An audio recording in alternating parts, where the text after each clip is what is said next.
Hey guys, it's been a while. Welcome back to the review. I'm Brendon Hodges. It is a Thursday morning. I was trying to record this last night and I was like, I didn't have the most solid idea of how to do this. But when I woke up this morning, I was like, okay, I slept on it. Let's do this. Flying solo today on the review. This is episode 5. It's been quite a bit since we've recorded one of these. Going to be really short too. And here's the reason why. We have missed so much time. Part of it because of the new year. There's college basketball hasn't really caught the attention of everybody yet. There's a spell in the season where, like the first week or so, you have those big name brands going up against each other over and over and over again, whether it's the Champions Classic, Jimmy V, the Maui, all these various Thanksgiving tournaments. Now we're past the new year. Now conference play has started. And now college basketball garners a bit more attention because the NBA regular season is still going on when college basketball is racing toward its postseason. The NFL postseason, just about to start. It'll be done in, as of today, a little more over 2 months. That's when college basketball really takes over. And so as we have transitioned into this new year, 2022, with everything going on, today is strictly a starting 5 day. Quick hitting, top 5 stories going into the new year from me. It's going to be different with all the guys on the staff. Let me tell you, it's going to be very different for all the guys on the staff, depending on their own biases and focuses within our site. But these are my top 5 stories heading into the new year. Let's transition to number 5. Number 5 is, and I'm pulling up this message from our boy Matt Waldman, big Southern Conference guy, coming to us last night, and our Twitter shout out today coming from Matt Norlander at Matt Norlander, breaking: the Missouri Valley's presidents have approved Murray State to become the conference's next member. Sources tell CBS Sports they joined Belmont and leaving the OVC. A 12th school is expected eventually, sources say. Matt Waldman saying, isn't Kansas City rumored to be the 12th team? RIP to the OVC. And we've talked about this before. Conference realignment happens. I use the analogy of Oklahoma and Texas leaving the Big 12 to go to the SEC. And while that's more of a football move than anything, because SEC football just is high and above every other conference in football, it also affects basketball in the way where those two programs who bring in all the revenue for most of the others from a football perspective, maybe not a basketball perspective, leave. It affects all these other schools. Now, granted, all those schools are high tier, Power 5, Power 6, Division I programs. They bring in a lot of cash. With teams like and conferences like the OVC, the Missouri Valley, the SoCon, they obviously don't bring in as much cash as those bigger name schools unless they go in and play them. What they have to deal with now is finding teams coming from Division 2, Division 3, teams that are transitioning to however get into their conference, lower tier conferences. Does it lessen the quality of play in those conferences?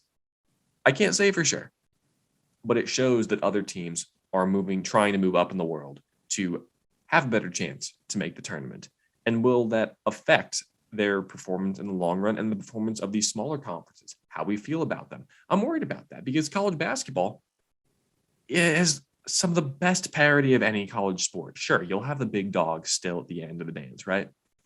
You'll have your Kentuckys, your Dukes. They'll make it far in the tournament. But part of the nostalgia and part of the draw to college basketball is these smaller tier teams finding a way into the tournament and finding a way to beat larger teams, because once you get there, any given day, any team can beat any other team. That's number 5. Number 4, not every game is an instant classic. And I will explain this.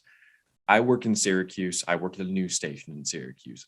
This was a while ago. 6th game of the season. They're playing undefeated Indiana, who's not even ranked because they're 6-0. And it's the very start of the season. They go to 2 overtimes in the Carrier Dome and beat them. And the script that night, that was written by the sports guy said instant classic in the dome. We got to stop using that term overarchingly. Instant classic is not SU beating Indiana at home in a regular season game that I don't think anybody's going to care about at the end of the season. Instant classic is SU beating UConn in a Big East quarterfinal after 6 overtimes. That's an instant classic. There's so many of these games that get said, oh, it's an instant classic. Oh, it's an instant classic. It's like saying that, I don't know, like Carson Edwards is a college basketball legend. Really good scorer, but a college basketball legend is Christian Laettner. Carson Edwards does not, and no offense to Carson Edwards, he's a great player. He does not live up to the legendary status that, say, a Christian Laettner has. Whereas SU basketball beating Indiana in the dome in a regular season game doesn't hold the weight of an instant classic as SU beating a Georgetown or a UConn in a Big East tournament like a decade ago in 6 overtimes, or however many overtimes that SU had to play at Georgetown in whatever Big East tournament. I don't know that off the top of my head. But number 4 story, stop using instant classic to denote a certain game, because more often than not, it's not an instant classic. Let's go to number 3. Number 3. Now, women's basketball doesn't get talked a lot on our podcast. I like talking about it in passing because it's growing interest, as is the WNBA, let me be honest with you, because there are so many stars in women's basketball as well, and so much impact from those stars on the casual fan or even the diehard fans. I'm blanking on the name right now, but in the WNBA, a player was reached out to by a fan who was suffering from depression, I believe, and she helped him through it and now invited him to see her play live, which is a fantastic story. You have the Sabrina Ionescu's, who really single-handedly transformed the sport and transformed how people feel about it. You have icons like Pat Summitt, Diana Taurasi, everybody who went to UConn and Tennessee during those years, right? And we have 2 more of those stars now, maybe even more. But the 2 that really stick out, one of which isn't even playing right now, is Paige Beckers. The other one, Caitlin Clark at Iowa. And you would think that with Beckers being out, the sport would suffer, and it hasn't, because it's so damn interesting, right? Like the number of competent teams that could win a championship has increased exponentially since it was just probably UConn going to win it. But we all remember that. That wasn't that long ago. But now you have South Carolina, Arizona, you have UConn, obviously, still going to be a threat when Beckers comes back, and even maybe if for some reason she doesn't. Iowa, a threat with Caitlin Clark. So many good teams. And it's so exciting. We should pay more attention to it. And I am pushing. Well, I can't say I'm pushing because I have literally no power over this. I am hoping that when Beckers comes back and UConn and Iowa get into the tournament, that they meet really late in the tournament. Because if I was a betting man, I would say that game outrates 10 to 20 NCAA tournament games because of the star power of Beckers and Caitlin Clark. They're fantastic. We should all be paying way more attention to them than we already are, because they're the future of women's college basketball. They're the future of women's professional basketball. They're icons already at 19, 20 years old. And it's fantastic to watch. And I cannot wait until, again, hopefully, UConn and Iowa meet in the NCAA tournament, because that would be an absolutely fantastic game. I can't remember if they played against each other last year in the tournament. If they played this year, it's going to be the best game of the tournament by far, in my opinion, at least. Let's go to number 2. Number 2. Okay, so I have the rankings up in front of me right now on the men's side. The top, honestly, you know what? I'm even going to say this.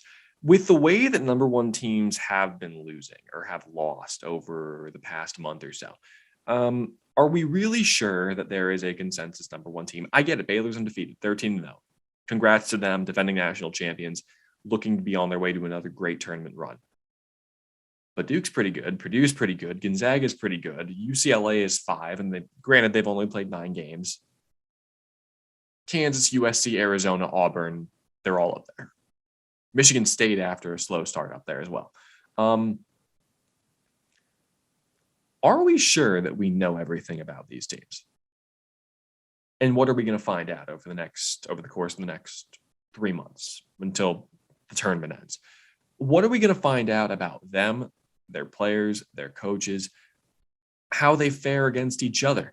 What maybe no-name teams, maybe a Colorado State who's in the rankings this week.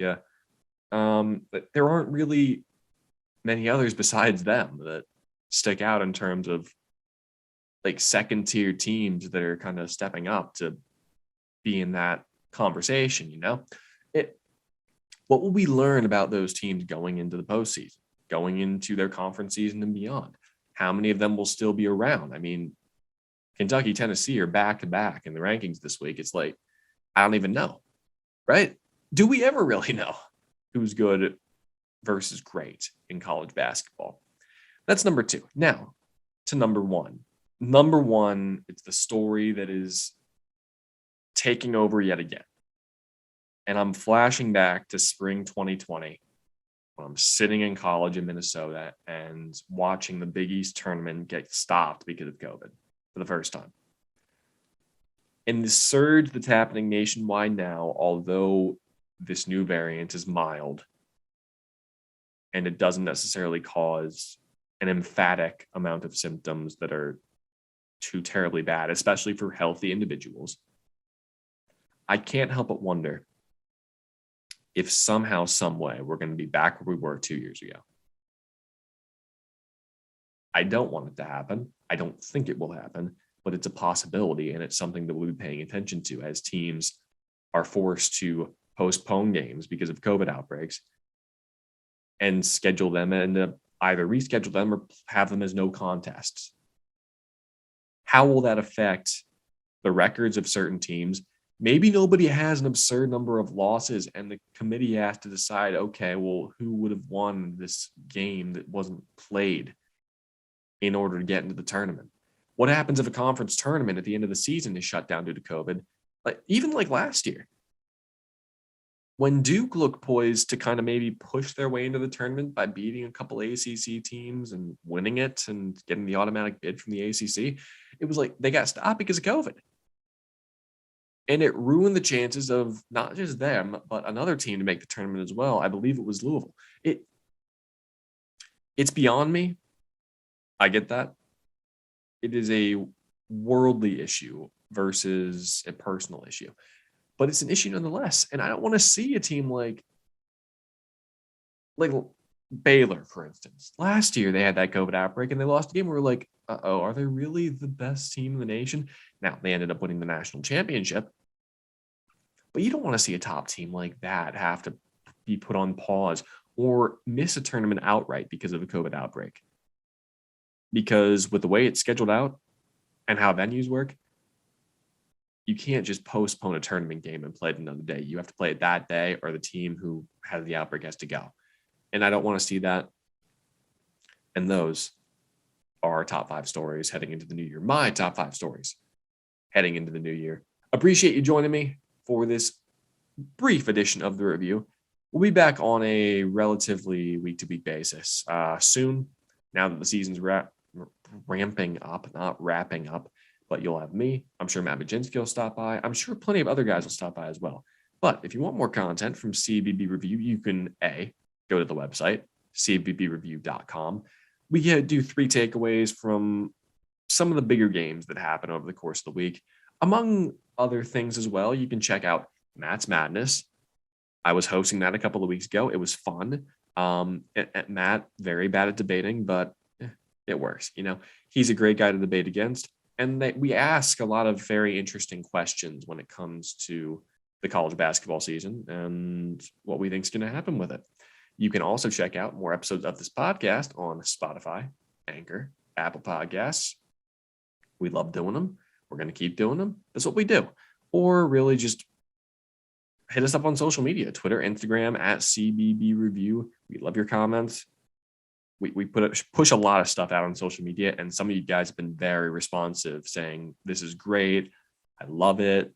Could you push this out as well? And we're doing our best to answer those comments. So please keep commenting on social media. Keep coming back to the review. Matt's Madness, cbreview.com. Until next time, though, I'm Brendon Hodges. This has been The Review. We're signing off. Take care.